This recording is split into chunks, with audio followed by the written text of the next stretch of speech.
On the villa site, Matt's been having trouble finding a definite date for the villa's construction. Demolition rubble's been dated to the 2nd century, so it's definitely a very early villa. But it could have been built as much as 50 years after the Romans arrived. So were there people living here at the time of conquest? We're adding to the pottery finds that paint an unexpected picture. So what sort of date range of Roman material have we got here, Mark? Well, we've just got a small selection here, and we're really starting with the later part of the 1st century AD. Right. And the 2nd century AD. But we've also got some late Roman, some 4th century AD, but it's predominantly late 1st and 2nd century. But we've got a bit of a gap with the earliest Roman pottery. We have not yet been able to recognise any pottery that dates from the period of the Roman conquest through to about AD 75 or thereabouts. So that's about 30 years missing at the beginning of the Roman period. Right, that's right. Yeah, that's what I would say. Does that indicate that there are gaps in the sort of buildings and occupation on the site then, do you think? Well, it's looking increasingly to me from the pottery that we ought to have another building somewhere. Right. Well, that's a bit of a conundrum, isn't it? Yes.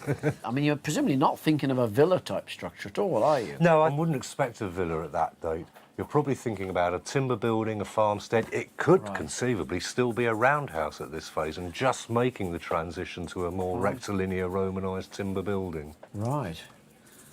Well, we'd better have a look at the geophysics and everything else, hadn't we? I think so. See where that might be. Yeah.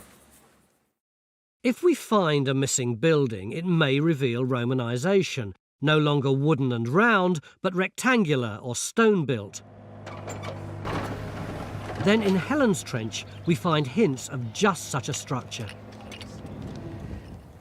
Helen put a trench in here because she thought there might be a big ditch here, and sure enough, you can see that against the clay there, but it's this side of the trench that you started getting really excited about. Yeah, look, we seem to have found a wall. It's got these great big stones in it, and the finds that are coming off are interesting. We've got a piece of Samian ware and a lovely rim of black burnished ware. Good Roman stuff, but then we've also got a piece of clay pigeon, so we're really not sure what the date might be yet. I mean, the thing is, we didn't know it was here because we'd only done a magnetic survey. We got the ditched enclosure, but we didn't see this wall. I mean, if this is a building, then it puts a whole different perspective on it. Where is the ditched enclosure? Well, you say ditched enclosure, but hang on. Now, I'm standing on the corner. It's 30 metres long that way, it's 10 metres long that way. Could it actually be a huge, great big timber building, this enclosure? And if that's possible, could that stone wall be the replacement in stone? So we could maybe have a sequence. How do we find out? Well, we're just about ready to extend the trench and we're going to go exactly that way where you are, so I think you better move.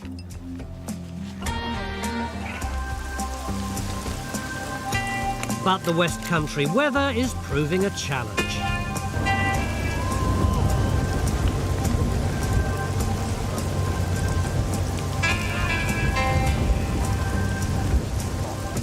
In past excavations, the local society have uncovered what seems to be a major gatehouse designed for the villa. The two supporting towers had massive footings, and they're bothering Stuart. I mean, what's really unusual about that gatehouse is the scale. I mean, that's a substantial building, that scale at 6 metres by 3 metres for each tower. Something of that order you'd expect either on a fort or a big villa. It seems totally out of context in relationship to that very small building, doesn't it? It seems half the size of the actual villa, which it must dwarf it, really, in respect. That would make it really unique and unusual. It puzzles me why I'd have something so big with that. I think it just needs a little bit more work to see if we can get to the bottom of what this structure really is. Hello, my name's John Gator. Time Team is fan-funded by Patreon. This vital support helps us to make new episodes. Joining Patreon gives you access to exclusive interviews, 3D models and masterclasses, plus lots more.